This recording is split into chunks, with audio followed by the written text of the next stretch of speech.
Hello, and welcome to this week's episode of Journey Forward with Jory Rose. As I've been doing since I've relaunched the podcast, I am doing a theme for the month. And for June, we're going to be talking about burnout and boundaries. And perhaps the reason I'm doing this now is because this is something very personal to me of where I have been recognizing just the degree to my own burnout. And I've been practicing healthier boundaries over the past few years. And yet it's still something I struggle with. The past few weeks have been eye opening in understanding myself, why I function the way I do, perhaps what led to that. But most importantly, what am I able and willing to do about it now, especially now that I have greater awareness around what's working for me and blaringly in my face, I can't ignore it, awareness of what is not. So these couple of episodes are going to be both very personal and vulnerable. And also, I'm hoping quite informative and insightful as to how you can look at your own life and how are you managing what we think is normal, even when what's normal for you might not be actually healthy for you. And where do we have the freedom and agency and ability to create change, especially when others have become so dependent, much to our own contribution, on us functioning in this way. So, right off the bat, let me just share something. I took a hiatus from this podcast a little over a year ago because I was beginning to experience some burnout. For those of you who don't know, I am a licensed marriage family therapist. I have a pretty full-time private practice. I say pretty full-time because it somewhat fluctuates from week to week. Some weeks are more client heavy than others. And I've always felt like ever since I opened up my practice almost 10 years ago, that I've really been trying to build two businesses: my brick and mortar, which used to be my in-person private practice, which I gave up the physical space during COVID. So now that's all virtual, but also building my online business, which has included online courses. I have an intro to meditation, an intro to mindfulness. I wrote a book on gratitude during COVID. So I've got a course on gratitude meditations. Over the years, I've done different memberships for parents during COVID. I have a signature program in which we go immersive into what it means to journey forward. I haven't done that live in a few years. I have been in constant content creation, podcasting for over 5 years, only more recently took the summers off. And aside from all of that, was a full-time single mom to two daughters. And I was doing a lot. I mean, my online business, that is enough to be a full-time business for anyone.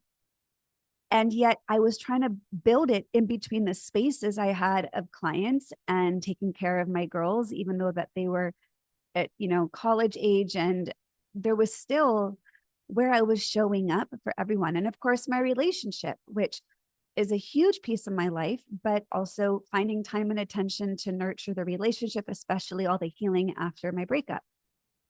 So needless to say, when I put the podcast on hiatus a year ago, I was feeling overwhelmed at the time. I had just, been coming back up for air after mine and John's breakup. And I was also going through some stuff with my family of origin that was incredibly disruptive to my inner peace, to my sense of self, to my energy, to my boundaries, which I'll talk more about that later. So putting the podcast on hiatus felt really like a step of self-care. And in that time, in that space that I took the hiatus, which was just about a year, I got to start regulating my nervous system.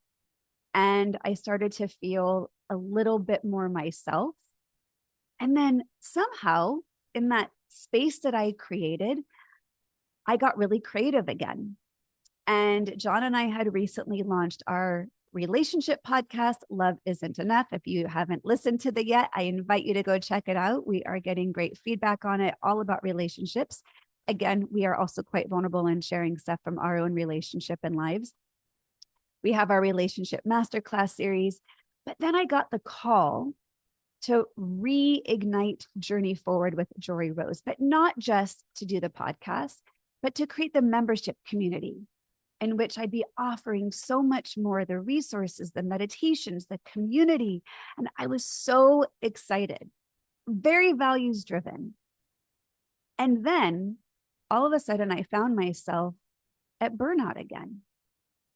And it was obvious because I still have my pretty full-time private practice, but now instead of supporting and, being the CEO along with wearing all the hats in my business, social media manager, content creator, marketer, all the things that I'm not trained in, I am just a therapist, but now doing that for not just one brand, but for two.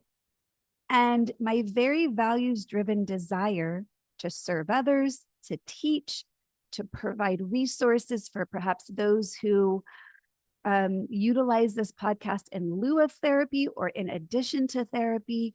It's so values-driven in serving, and I love it.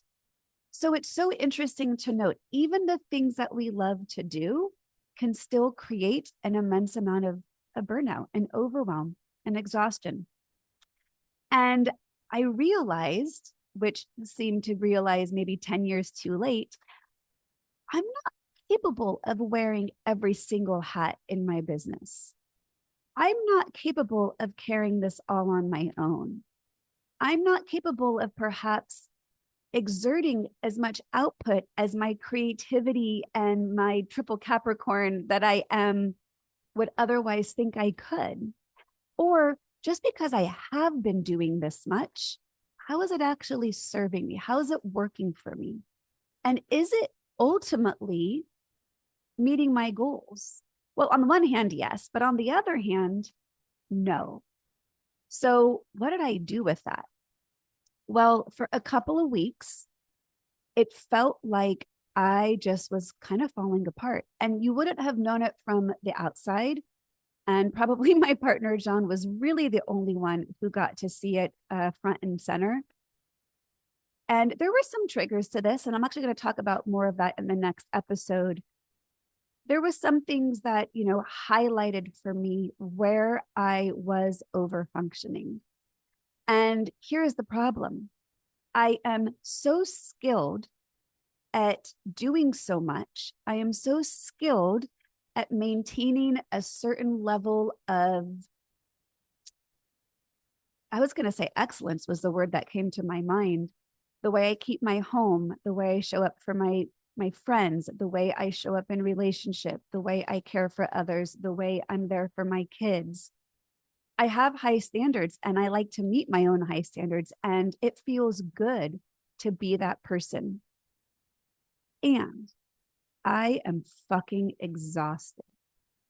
And I think, there's some perimenopause hormonal stuff coming into play at the same time, which would be completely appropriate to understand why this felt like not just a little knock on my door, but kind of my door slamming in of awareness, being like, hey, Jor, you gotta pull back a little bit. It's not possible to keep going at the pace that I was. I was compromising my sleep. I was compromising my energy. And ultimately, I was putting other people's needs and the expectations I placed on myself for my business which were nothing more than based on thoughts of what I could do on my own. I put all of that ahead of my own self-care. And let me tell you, my friend, that's done. That's not going to work for me anymore, nor should it have worked for me for as long as it did. And I have great compassion for myself in how I got to where I was, because it truly, well, I take that back. The majority of it was truly values driven. Some of it, okay, maybe a bit more of it than some, Some of it was a trauma response. Some of it was people pleasing. Some of it was fear and anxiety driven. And I'll talk more about that as I kind of unfold these couple of episodes. So in real time, I'm going to role model to you what I've been working on for myself, where I have already created changes, and hopefully this vulnerability and this insight can give you the permission to take a look at your own life and to be able to say, is what I'm doing working for me? And if not, do I have the courage and the agency to create change? And if I don't, well, then what do I need to do about that?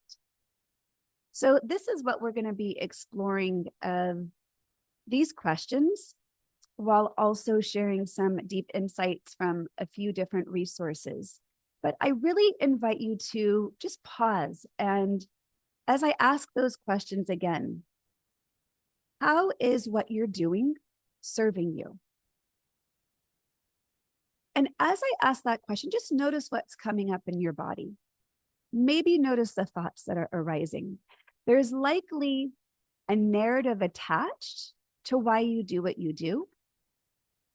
Whose narrative is that? Is that actually your words?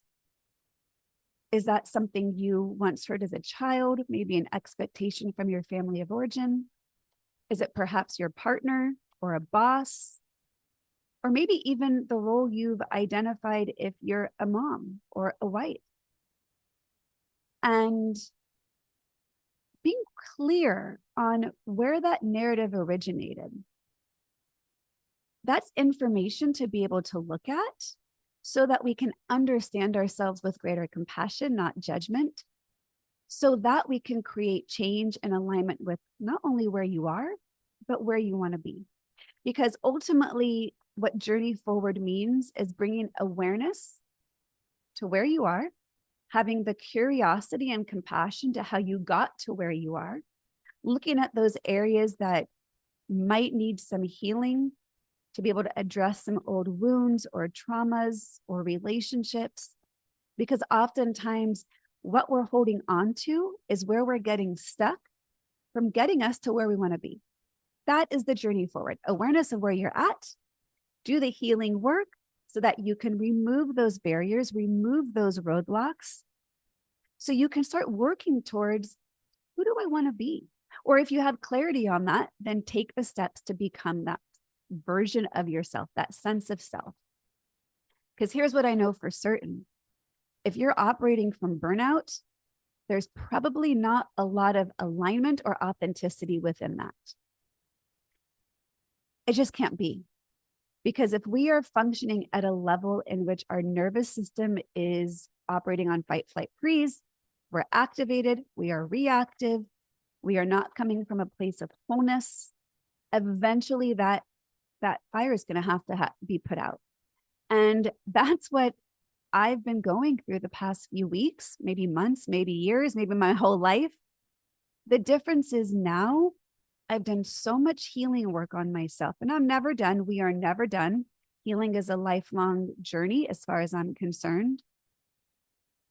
The more I've done that work, what has changed for me is my own ability to rewrite the narrative, to let go of the stories I've been telling myself of why I thought things had to be a certain way, and where I can give myself permission to make some changes.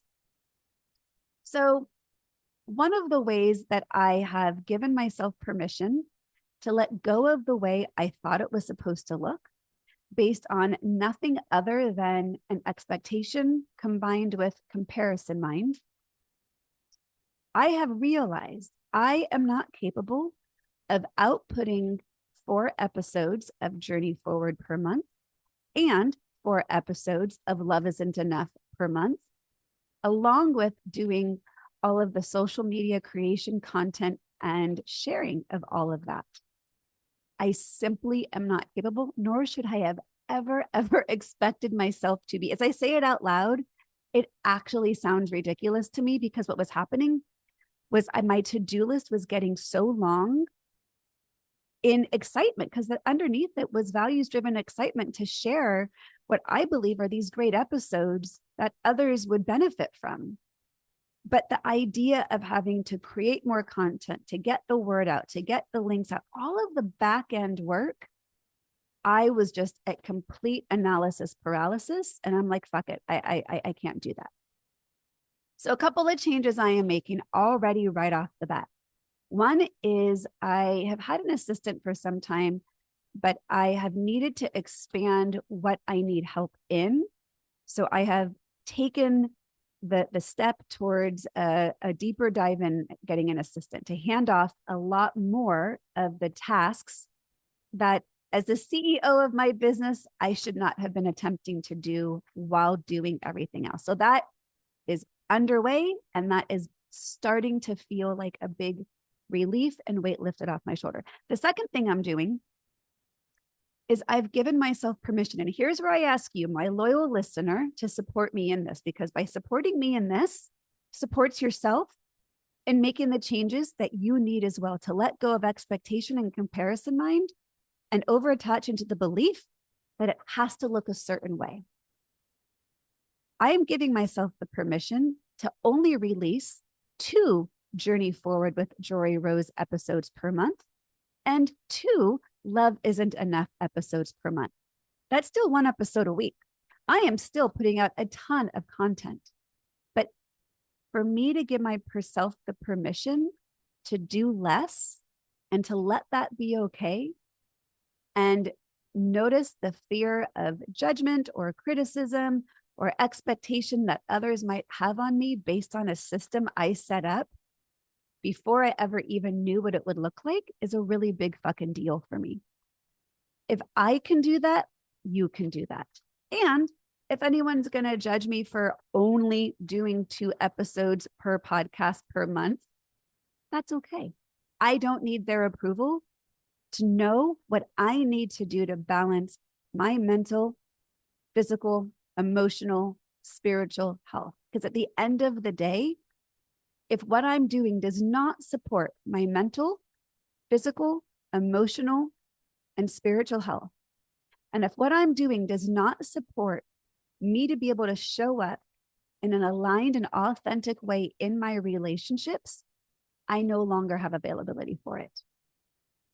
So again, I'm hoping that with my awareness of what I now see as my burnout, and therefore the boundaries I'm enacting as a result of my own need to take care of myself, it is my hope that me sharing this with you will give you the permission to look at your own life and to do the same.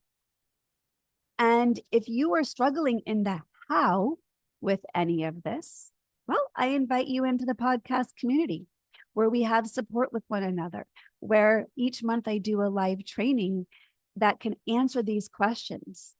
Or there's even more. My online courses can support that, doing one-on-one work with me or any other mental health professional. But I hope to be able to be in service to you, to be able to guide you in the very things that I know, if they're not working for me, I'm not the only one. And especially as women, we get really stuck in our roles, and we often feel the weight of the world on our shoulders. We have a ticker tape running through our mind at almost all times, with the mental and emotional load of a family, a career, a partner, extended family, friends. We carry a lot. And my invitation to you is to just notice, what can you set down? What are you available to not carry at the same weight it's been burdening you with, even if it's coming from a place of love? So let's dive in. I first want to say that some of the resources that I think are really beautiful is the book that came out a couple of years ago by sisters Emily and Amelia Nagoski, and they wrote the book called Burnout. And they have researched back 7 areas that can help support and prevent you from getting to full burnout. And part of what they understand here is as we experience emotions, There's actually a beginning, middle, and end to an emotional experience that they call it an emotion cycle. Think of it like walking through a tunnel. When you get to the other side, you're complete with the emotion cycle. We often don't know what to do to navigate our emotions. And so we don't actually complete the cycle. So we get stuck in the middle of an emotional experience. So think of stress, overwhelm, anxiety, fear, grief, anger, hurt, sadness, depression, whatever it is. We get stuck in the midst of it because we don't know how to complete the cycle, to finish walking through that tunnel. And when we get stuck there, then when the next emotional experience arises, these emotions continue to compound on one another. And that compounding of incomplete emotional cycles is part of what leads to burnout. So that's great awareness right off the bat, is where are you stuck carrying old wounds, old resentments, old traumas, old hurts, sensitivities, insecurities, unresolved things with people in your life that are compounding, leading to an exponential effect of what it feels like to be in these emotional states. So I just want to quickly give some very tangible tools, and then we'll dive into some other things. But they go through 7 different ways to help prevent burnout. And again, these are research backed. So I'm going to go through them very quickly because there's a lot that I want to share. Physical activity, move your body, energy shifts emotions. That will help get rid of that stagnant emotional energy. The more you just sit, the more it's going to stay stuck inside of you. One of my absolute favorites, breathe. As I talk so much on the podcast about the foundation of mindfulness and meditation for creating change, knowing that our breath is going to be the best tool we've got to calm the brain, calm the body, regulate our nervous system, get us out of that fight, flight, freeze response, get us into a space of being in the present moment, not ruminating, not fearing the future. The breath is the best vehicle and always at your disposal to be able to practice that. The next one is reaching out to others for positive social interaction. When you're feeling burnout, you're going to want to look for the relationships that make you feel whole, fill you up, and not drain you. Even if it's a text to a friend that sees you, understands you, is there for you, someone in which you're not carrying the burden of the relationship, where you're not feeling overextended. So looking for and engaging in positive social interactions. Another great tool is laughter. Find humor where you can. My partner, John, often says comedy equals tragedy plus 30 seconds. Sometimes 30 seconds is a little too soon, but the more we can have levity around our challenges, take ourselves less seriously, laugh at ourselves. Even I read a study once that sometimes in couples therapy, they'll have the couple watch a video of laughing babies before going into therapy. That's a great idea. Any of the, don't get so sucked in that you're now, no longer present and aware, but go look online for the videos, puppies, babies, things that are going to release positive chemicals and hormones in your body to counteract that burnout and overwhelm. Affection. Did you know that the brain does not know the difference of someone else hugging you and you hugging yourself? You can literally wrap your arms around yourself in a compassionate stance of self-love and self-acceptance and comfort, and you're going to get the same release of positive hormones in your body than if someone else hugged you. Or go ask for a hug from somebody. That 20-second hug can really help reset our nervous system. Something you might not think is beneficial, but let me give you the caveat on to why it's beneficial, is to cry. Crying is a release. The thing that does not make crying a helpful release is when while you're crying, you ruminate on why you're crying. That's not going to be super beneficial. That's going to keep you stuck in that rumination, nervous system overwhelm. If you can tune into the somatic experience of you crying, feel the sensation of the tears running down your face, feel your body as it might be heaving up and down with your shoulders. Notice if you taste your tears. The somatic experience of crying is a healthy release. And the last one is creativity. Engaging in your creative mind in whatever which way that means. Maybe it's dance, art, music, playfulness, exercise in different ways. So right off the bat, there are some tools for you. I hope you find those helpful. But let's dive in to how do we know the difference between just being tired, having taken on too much, or full stress or burnout? And I think one of the ways that you can be able to differentiate this is how easily are you able to relax?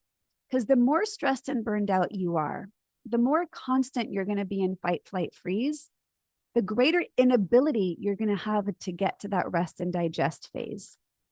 If it takes you a very long time to be able to regulate, that's an indicator how high strung you might be feeling.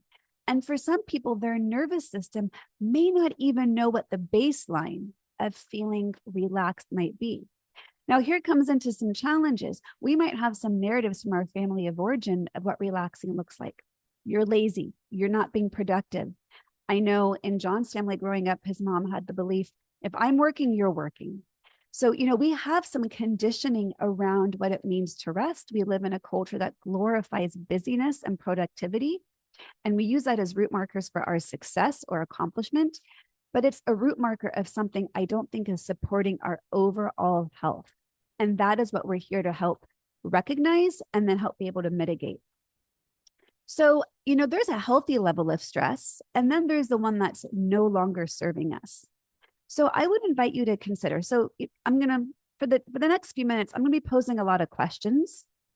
And this is an invitation. Hit pause, think about it, journal about it, meditate on it.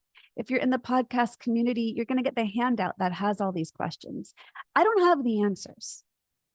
I just know the questions that I've been ignoring asking myself because I thought I didn't have a choice in making a change. That's an old conditioning based on an old wiring that I'll talk about in the next episode. But if that's what's coming up for you, then that's a red flag to say something here is helping me to make some changes. And maybe the overwhelm that I'm feeling is going to be that catalyst. So if you're feeling more stress than you think you should be, or overwhelm or burnout, to whatever degree you name that, I think it's going to be different for each person. For me, it felt like wanting to throw a temper tantrum, get angry, get annoyed, and just say fuck it to all of it. That was kind of one of my breaking points. And I don't normally act or behave like that. So it was a departure from my quote normal self. Because I'm very high functioning, which I'll talk about in the next episode. But in what parts of your life is this showing up? How is it affecting your focus, your attention, your ability to get stuff done, maybe at a capacity you used to be able to get stuff done? How is your overwhelm affecting your relationships? Are you feeling disconnected? Are you feeling no ability to be present? If it's with your partner, ability to slow down for intimacy? Are you perhaps more irritable, more impatient, having higher expectations on those around you? Checking in with your nervous system. Are you feeling disconnected from your own body? Do you feel unsafe and anxious when you slow down? And that inability to slow down and just be with yourself is keeping you from doing that. So you just keep doing and doing and doing. I hear this from a lot of women. And I think I've talked about this before on the podcast already, is we sometimes overdo as a function of being afraid to sit with ourselves for fear of what we'll uncover when we finally slow down. If you are resonating with what I just said, that is an invitation to look at that, whether through the guidance of a therapist or a coach, or again, even joining the community where you'll get support around these questions.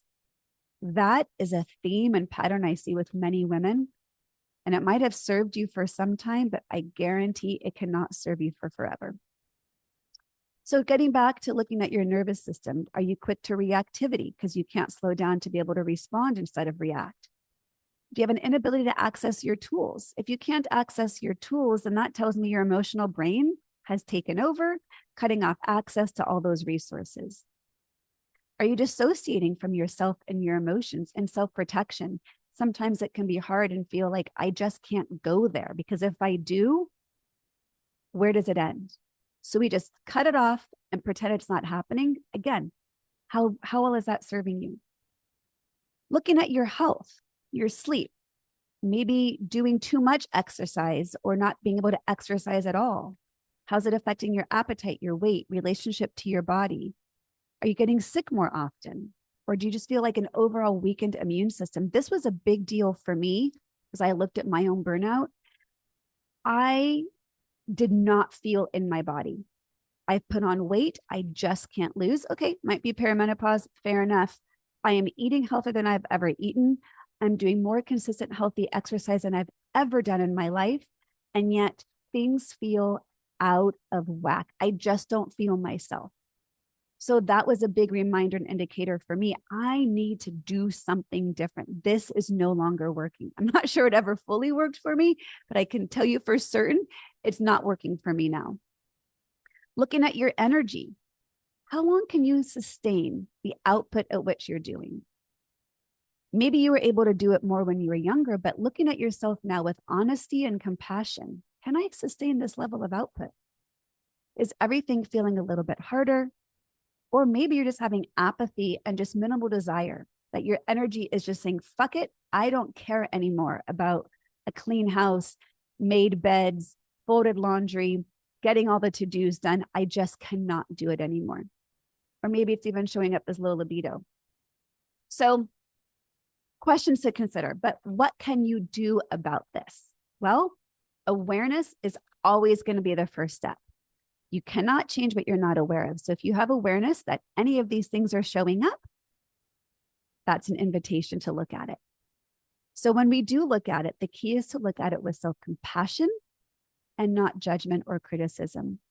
Because we know from that cycle of reactivity, as soon as we are judgmental and our inner critic has taken over, bam, we are right back in that reactivity cycle.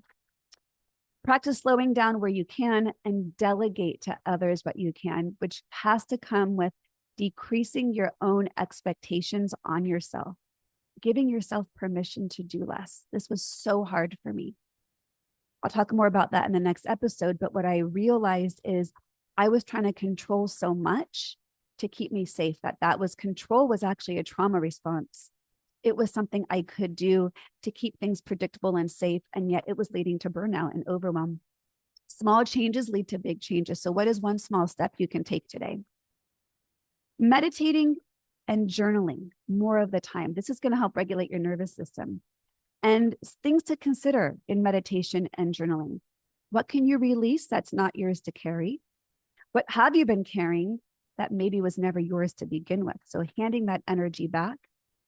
Looking at the curiosity of how you got to where you are, maybe looking at the patterns in your life and your relationship, maybe trauma responses, reactions to other relationships or dynamics. Noting the belief systems that you adopted somewhere along the way that led you to taking on to so much. And being curious, what's the story underneath that? Where'd that come from? What am I holding on to there? Maybe it's a narrative like a good mom is someone who, fill in the blank. Or maybe you are kind of over functioning as a way to get acceptance from others, as a way to feel worthy. Maybe you got a habit of people pleasing. So meditating on any of those or all of those is a great way to help mitigate your burnout and overwhelm. This is a hard one for some of us, asking for help. Asking for help is a courageous and vulnerable act. There is nothing weak at all when we say, I can't hold all that I've been holding. Will you help me hold this? I'm going to set this down now. It's too heavy the longer I carry it. And perhaps it was never mine to carry to begin with.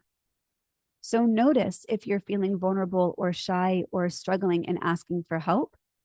And again, curiosity, what's underneath that? Training yourself to ask for what you need. Maybe telling your partner, hey, I just need a hug. Or can you just hear me right now?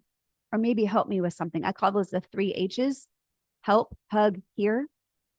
You can ask for what you need. You can also respond with that when someone comes to you, so you don't overtake on too much. Do you need me just to hear you right now? Do you need some comfort? Let me give you a hug. Or can I just listen? Because sometimes, especially as women, we take it all on automatically and it was never ours to fix or to carry. So clarifying your needs and others' needs. For giving yourself permission to rest. It's a really big deal. We don't often do this. And ultimately, mindfulness practice. We've spent, the past couple of months giving some foundations in mindfulness. Every moment truly is another opportunity to be aware and to practice responding, not reacting, period. So I hope this resonates. If this has, I hope that you do take the steps to look at your patterns, to understand where they might have come from, to give yourself the permission to say, this isn't working for me. I've been high functioning at a level that puts me at a martyr, but is compromising my own inner peace. And if this resonates, please know you are not alone. At the very least, I'm here with you on this journey of healing from overfunctioning, from overdoing, from taking on too much, and trying to control my environment and somewhat my relationships for the sake of my own healing from traumas. That's not working anymore. It might have, it probably didn't, but it's now blaring in my face of what I need to do to create the change so I can feel the inner peace in a way that I've never felt before, because I know I'm worthy of it. I deserve it. I need it. And if I am worthy of all these things, so are you. Stay tuned for our next episode, in which I will be talking more about what this looks like in high functioning codependency, which is going to help us to draw greater boundaries. So, burnout and boundaries, theme of the month of June. If you are not already in the podcast community and would like to be, check out the link in the show notes. I invite you in. It's an ongoing invitation to join us. And if this episode resonated with you, please, I invite you to subscribe, give a rating or a review, and share it with someone who you think might need to hear it. Thank you so much for tuning in today. And thank you for supporting my journey in doing less. So that way I can continue to be in service in a way that feels aligned and not overwhelming. Take care and be well.